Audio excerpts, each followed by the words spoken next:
அழகான காடு. அந்த காட்டில் முயல் ஆமை இருந்தது. முயல் என்ன சொல்லிச்சேன்னா கிண்டலா, ஓ நீ ஜெயிக்க மாட்ட, அதனால ரன்னிங் ரேஸ் வச்சுக்கலான்னு சொல்லிட்டு கிண்டல் பண்ணிச்சான். சரி ஆமாம் என்ன சொல்லிச்சேன்னா, சரி நான் ரன்னிங் ரேஸ்க்கு வரேன்னு ஓகே பண்ணிச்சான். அப்போது என்ன சொல்லிச்சேன்னா முயல், சரி வா போட்டிச்சிக்கலான்னு சொல்லிட்டு வச்சுச்சா எல்லா அனிமல்ஸையும் கூப்பிட்டுட்டு வந்துடுச்சான். அப்போது ரன்னிங் ரேஸ்க்கு போக ஆரம்பிச்சுதான்.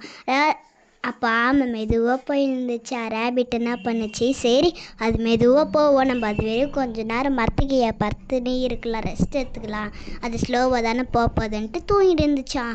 அதே டைமில் அந்த ஆமை என்ன பண்ணுச்சுன்னா ஸ்லோவாக போயிடுச்சு. அந்த ரன்னிங் ரேஸில் வின் பண்ணிடுச்சு. அதனால எல்லா அனிமல்ஸும் என்ஜாயாக இருந்தது. நான் தெரிஞ்சுக்கிறோமன்னா, இங்கே யாரையும் கிண்டல் பண்ணாமல், யாரையும் கேலி பண்ணாமல் டிஸ்பிளைனாக இருக்கணும். அவங்களுக்கு ஒரு திறமை இருக்குது.